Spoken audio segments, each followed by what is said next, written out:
y'all hear me?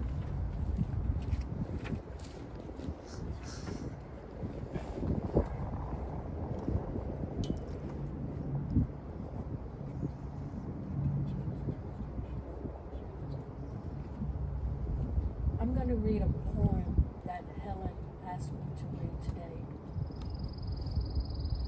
When we come to the end of the road, and the sun has set for thee, we won't know rites in gloom-filled room. Why cry for souls set free? Miss us a little, but not too long, and not with your head bow low. Remember the love that we once shared. Miss us, but let us go. For this journey that we all must take, and each must go alone. It's all part of the Master's plan, a step on the road to home. When we are lonely and sick at heart, go to the friends and family we know, and bury your sorrows in doing good deeds. Miss me, but let me go.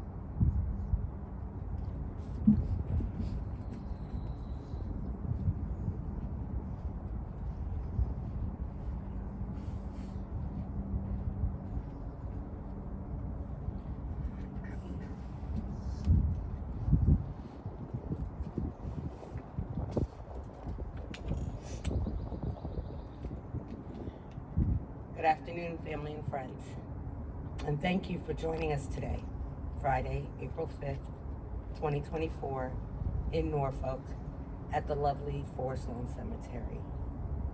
Dad, Bill Pryor, always had some random knowledge of the most obscure things. Always liked this cemetery very much.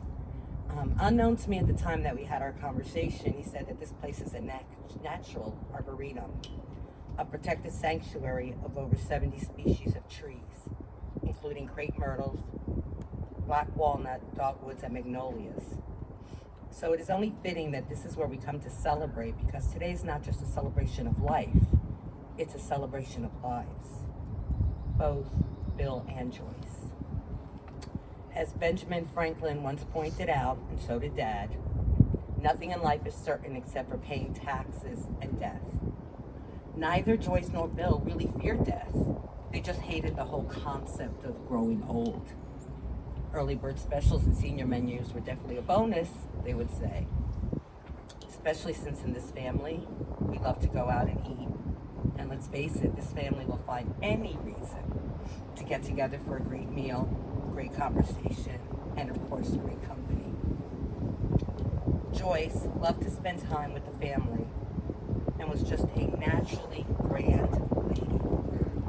Always pleasant, always respectful. And Bill, I figured out a long time ago, just decided to always be nice to everyone around him, because after all, one day one of us would be picking out his nursing home. Better safe than sorry, he would say. He said he started worrying when the candles on his birthday cake looked like a fire hazard. And I told him no worries. He wasn't getting older, he was getting vintage, like fine wine. And don't be fooled, although he was in the closet, he had a true love of cigars and red wine. So today, as we lay Joyce Mary Arthur Pryor, born February 20th in 1939, that was the year of Gone with the Wind and The Wizard of Oz and Of Mice and Men. They premiered. Alfred Hitchcock premiered with his gothic horror, Rebecca. And then Joyce passed away on us, January 28th, 2023, at the age of 83. And William David Pryor was born on June 29th, 1937. As he let me know, that was the year that the first Walt Disney movie, Snow White and the Seven Dwarfs, premiered. When Disneyland opened in 1955 and Disney World in 1971, he had to see them both. And no, it wasn't for the ride and it wasn't for the characters. What he wanted to do was go see the zoning and the architecture of the Great Walt Disney, because that's what Dad was, an engineer. And then he passed on us December 19th, 2023, at the age of 86. It's important to reference important events, films of the time, the music, and even who was president when you were born, which, by the way, for both of them was Franklin Delano Roosevelt. And Eleanor Roosevelt was the first lady. Also in 1937, he let me know that RCA put out the first television sold to the public.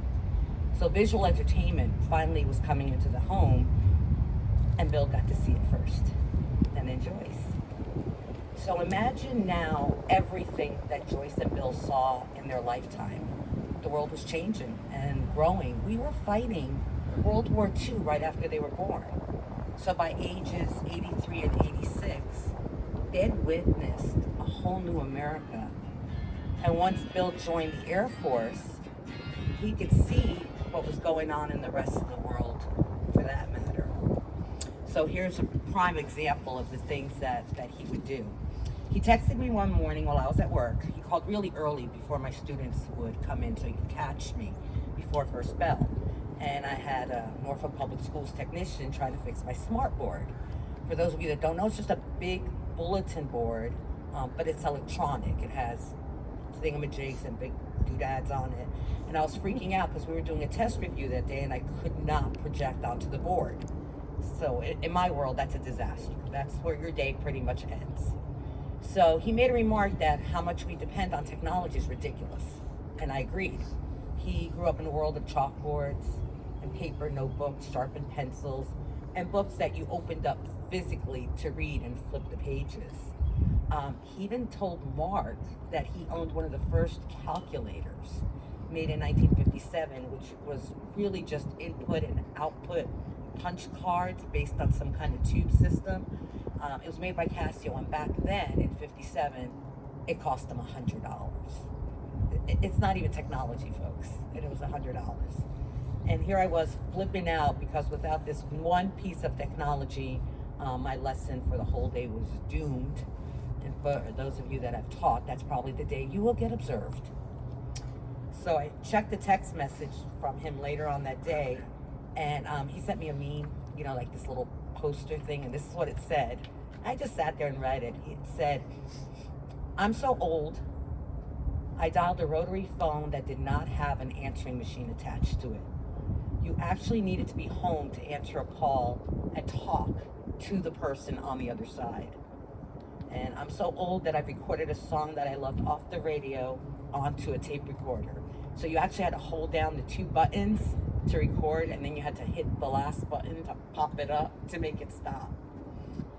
And I'm so old that I've watched a black and white TV with less than 10 channels, and that had aluminum foil from the kitchen on the rabbit ears, antennas, to get better reception.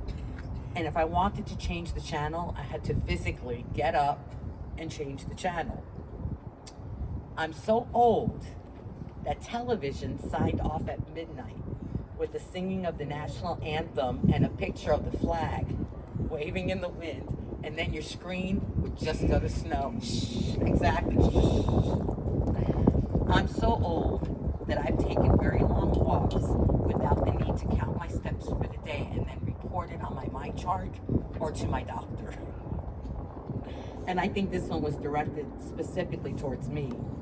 I'm so old that I've eaten food that I've never taken pictures of. So that sense of humor is what keeps us going in our grief.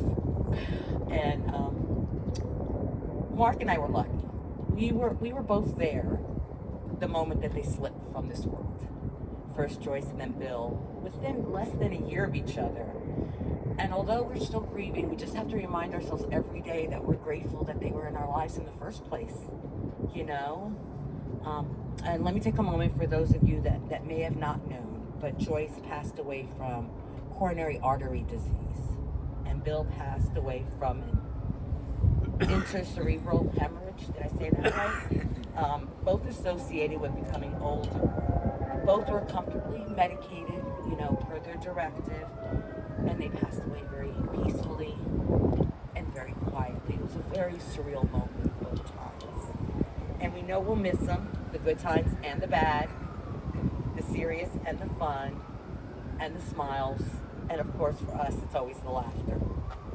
And although Joyce and Bill are their official names, many of us knew them as either mom and dad, grandma and grandpa, aunt and uncle, whether it's Uncle William or Uncle David, as Wanda would say, great aunt and great uncle, cousin, and of course, friend. Bill would also answer to hey you and yo. And when Joyce wasn't paying attention to me, I would say, listen here, old lady. I always made sure I was out of reach of her cane because those would be the only words she would hear from that whole conversation.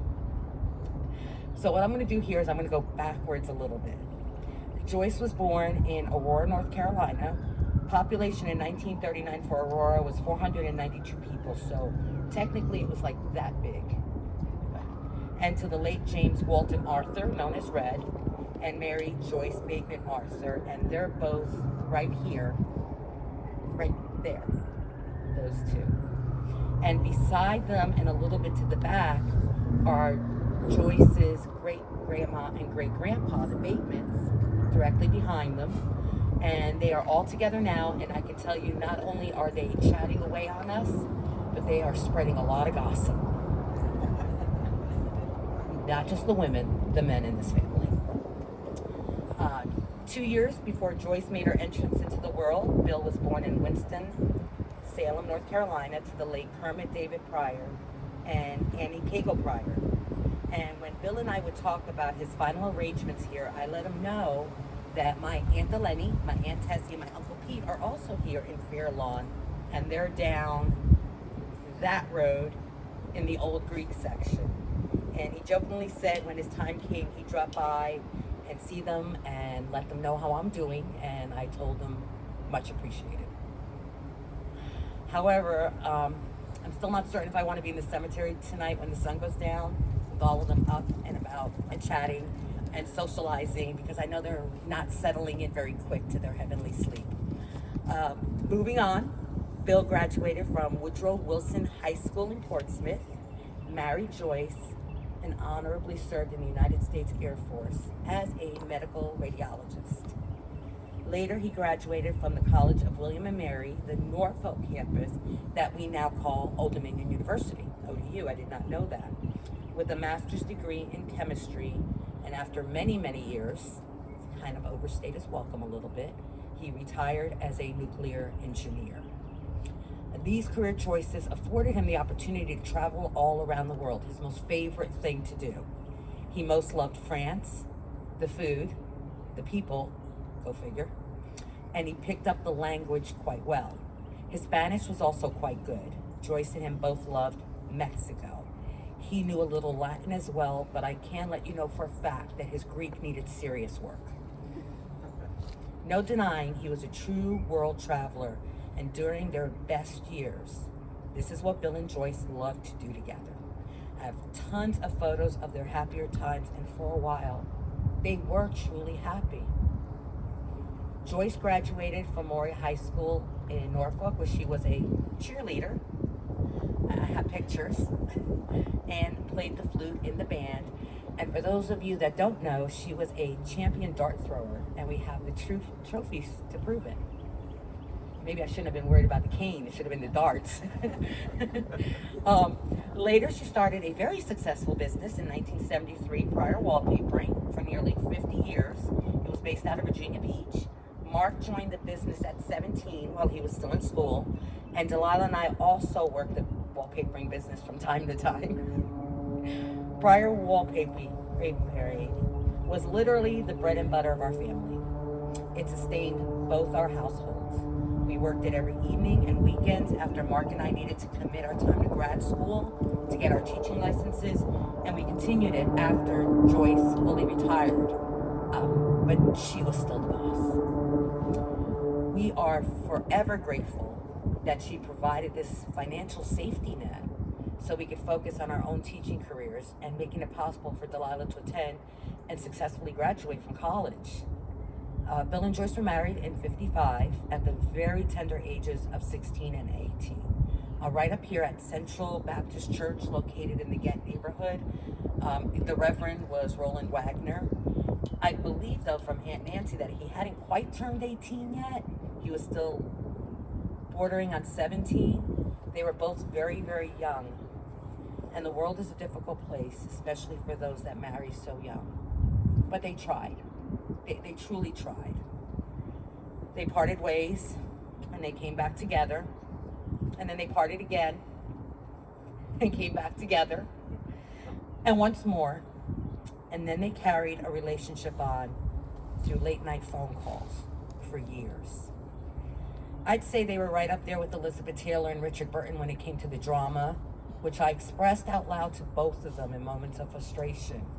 Bill agreed with me on that one. Joyce, well, she just threw me a dirty look, but no, she never actually disagreed with me either. Truth of the matter is that they could both give their own versions to other people, but they never stopped talking to each other. Even when they both remarried, they remained in constant contact. They definitely could not be together, but they definitely could not be apart.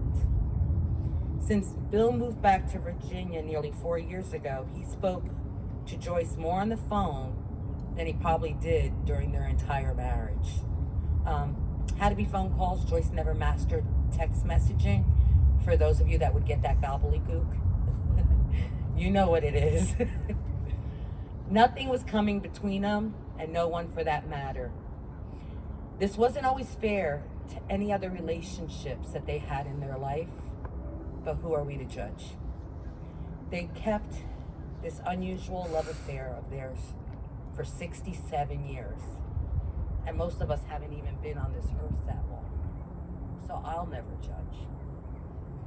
When Joyce passed away in January of 2023, and I had to call Bill to let him know, the quiet was deafening. He had no words.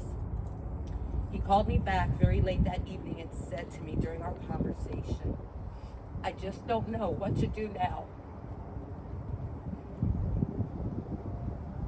Since then, he got a little quieter and a little more reserved, and he very rarely left the house. He called Mark and I more than ever after that, and he said one night, "I miss arguing with Joyce. She could turn an argument around and suddenly it was all your fault." Well, don't I know it? She was my mother-in-law. I found myself over the years apologizing for things I didn't even do. But just respect your elders and move on from the conversation. That was taught to me by my own parents. Joyce and Bill are both survived by their son, Mark Stephen Pryor, which is lucky for me since I married him, and their one and only grandchild, Delilah Penelope. Both Bill and Joyce are always very proud of Delilah and expressed it often. Delilah belonged to Joyce. She kind of stopped being mine after a while. And Joyce would always talk about the big birthday parties we had for Delilah as a child, and all her sports games, her basketball and her volleyball, as well as her theater events in high school, Girl Scouts, 4-H. And Grandma was so proud on that big graduation day from college to see her walk and get her degree from VCU. And all of it documented by Joyce. Joyce was truly the queen of taking pictures, and that was the day of film. You know, where you took it to Walgreens and you either waited for it or you came back and picked it up. And she would mail many of these photos to Bill because I found them in his belongings, to make sure that he always knew what was going on in Mark's life. And Joyce had tons and tons of photo albums just documenting all of our memories. And that is something I will be eternally grateful for, because a lot of these things I'd forgotten about. Bill would go into detail about Delilah's schooling, where she went to college, what she studied, and her career. And he told Mark and I both that he loved her maturity and her focus on her future, and said the thing that all parents long to hear: "You did good." Delilah truly honored not only her parents, but her grandparents. Bill is also survived by his sister, Nancy Catherine Pryor Davis, and his sister-in-law, Doris Creech Davis, lovingly known as Aunt Nancy and Aunt Doris. That's what Aunt Nancy and Aunt Doris are here. We can start. He is predeceased by his brothers, Carl Daniel Pryor, is up that path right there, and James Harold Pryor, our Uncle Jimmy, who is interned at Albert G. Horton Memorial Veterans Cemetery in Suffolk. Also predeceasing him is his brother-in-law, Jimmy Dale Davis, and sisters-in-law, Katie Francis and Emma Guthrie. Joyce is also survived by family members, including my brother, Demetrius DeBrillis, who we also call Jimmy, and his wife, Nicole, their son and Joyce's nephew, Brandon, and his wife, Tiffany, and their 3 children, Joyce's grandnephew and nieces, Aiden, Riley, and Elena. They could not be with us today because they are in West Virginia, as my brother Jimmy is going through some medical issues of his own and cannot be moved right now. They send their love and respect to all as we send our prayers for speedy recovery. Joyce is also survived by her cousins, Paul Stewart Arthur of Culpeper, the perfect hosts when Alan and Gina, Mark, and I showed up at their door at 2 o'clock in the morning and couldn't find a hotel room. And his parents, Joyce's aunt and uncle, Mark's great aunt and uncle Raymond and Edna, are located that way on the path right behind my cousins. You see where I talk about they're going to be up and about? How can it not happen? And also survived by Harold Bateman, who we call Little Harold of Pennsylvania. Together, Bill and Joyce also leave behind and carry on their memory their 3 loving nieces, Blanche, Wanda Faye, and her husband Johnny B., and Lisa Clayton Reed, and her husband Fred, great-nephew Alan Frank and his wife Regina, great-great-nephew Joshua Dylan Frank, and great-great-nephew and niece Ashton, that's you, and Nova. I think that's pretty impressive. Additionally, they are survived by very special friends, Mary Baker, Bill Bernston, Robert Cardona, Andrew Gadd, Howie Davis, Carolyn Jones, Wayne and Vicky Reese, and also the best neighbors in the whole world to Joyce and Mark. And I'm so fortunate because they are our neighbors now, and they welcomed us with open arms and loving hearts. Dennis and Linda, Bill and Teresa, Susan, and our dear, dear sweet Dot. Also, not to be forgotten, their loyal grandpuppies, Levi and Winnie. So for the record, Dad said to me, if you are the one writing my obituary, make sure to include my granddogs. So there you go. Your wishes have been honored.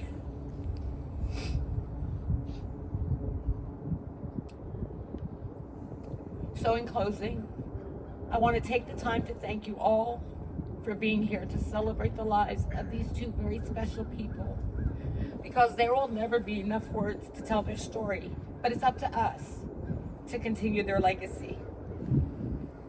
So goodbye, Joyce and Bill, Mom and Dad, Uncle David, whatever you call them by. And thank you both for everything that you provided in your many years of life. You honored us. We will never forget either one of you. Job well done. And as we say our goodbyes and prepare to leave, as our cousin Alan plays for us, please join us at 3 p.m. at a reception and luncheon provided by the family for you at Red Wing Cafe on Sam's Circle off Walmart Way in Chesapeake. I hope to see you all there. Thank you.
Bill